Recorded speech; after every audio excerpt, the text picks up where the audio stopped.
Watch out, Boeing. China's subsidized passenger jet is on the horizon. Commentary. In a major challenge to Boeing, Airbus, and Embraer, a Chinese C919 narrow-body aircraft flew on August 12 to Ulaanbaatar, Mongolia. The C919 has flown at air shows in Singapore and Dubai, but the Mongolia flight marked the beginning of its first scheduled commercial international route. The C919 can accommodate as many as 192 passengers and is competitive in China, at least, with the Boeing 737 MAX, Airbus A320neo, and Embraer E195-E2. The daily C919 flight to Mongolia displaced a previous reliance by Air China on a 737 MAX for the Ulaanbaatar to Beijing route. The C919 is also in competition with the E195-E2, a Brazilian jet that uses U.S. engines. To the author's knowledge, no Chinese airline has purchased an E195-E2, but it does fly in China through Hanu Air of Mongolia. Hanu started using the E195-E2 for the Ulaanbaatar to Beijing route last year.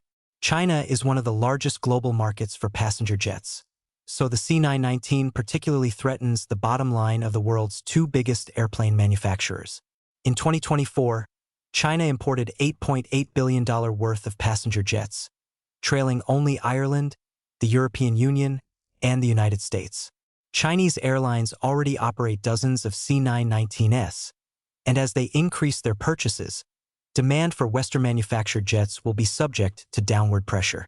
The Commercial Aircraft Corporation of China, which manufactures the C919, is a state-owned company. COMAC and Air China are both supported by the regime in Beijing, raising questions about the C919's commercial viability and whether corrective tariffs or export controls should be imposed by the United States and European Union. While the tariffs would not directly impact the C919, which is not currently imported by the United States or European Union, they could be imposed against China's other exports through Section 301 of the Trade Act of 1974 and justified by the C919 subsidies. The international flight between Beijing and Mongolian capital Ulaanbaatar took just an hour and 40 minutes. The plane flew on the LEAP-1C engine, manufactured by a joint venture of GE Aerospace in Ohio and Safran Aircraft Engines in Paris. Last year, the U.S. government restricted sales of the LEAP-1C engine to China during trade tensions related to rare earth export restrictions imposed by Beijing. After Beijing relented on these restrictions, the United States relaxed some of its own restrictions, including on the LEAP-1C.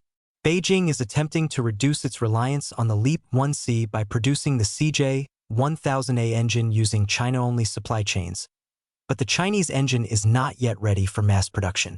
COMAC only delivered 15 C919s last year, a setback to its goal of 75.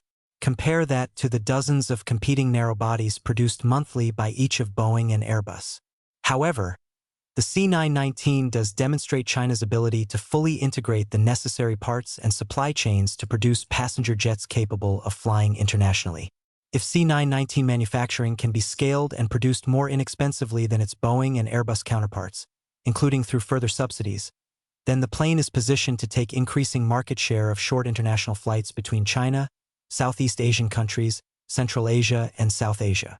This will impact the previous duopoly that Boeing and Airbus had on the international passenger jet sector in Asia. In February, COMAC reportedly said it had delivered over 200 C919 and C909 jets, including approximately a quarter operated by Indonesian, Vietnamese, and Laotian airlines. Brunei's Gallop Air has also placed a large order for COMAC aircraft, and Cambodia is planning a purchase of approximately 20 planes. The C909 is a regional jet smaller than the C919. 7 countries have reportedly certified the C909's airworthiness. The Mongolia flight was possible because China had negotiated a bilateral air safety arrangement in which both countries recognize each other's airworthiness certificates. The C919 will probably not sell for use on U.S. or European routes anytime soon, as neither of the Western aviation flight safety regulators have certified the plane. COMAC has applied for European certification of the C919, but Europe's aviation safety regulator said the plane will not be approved until 2028 at the earliest, and possibly as late as 2031. The lack of US and European certification will have effects on the C919's marketability beyond the United States and Europe. Airlines in South America, the Middle East, and Africa want jets not only capable, but certified to fly in the United States and Europe. COMAC does not release detailed data on safety and cost metrics, such as maintenance, fuel consumption, and dispatch reliability. Beyond China, few airlines have chosen to risk their brands by using unproven planes of little geographic range and for which the safety and cost data is opaque.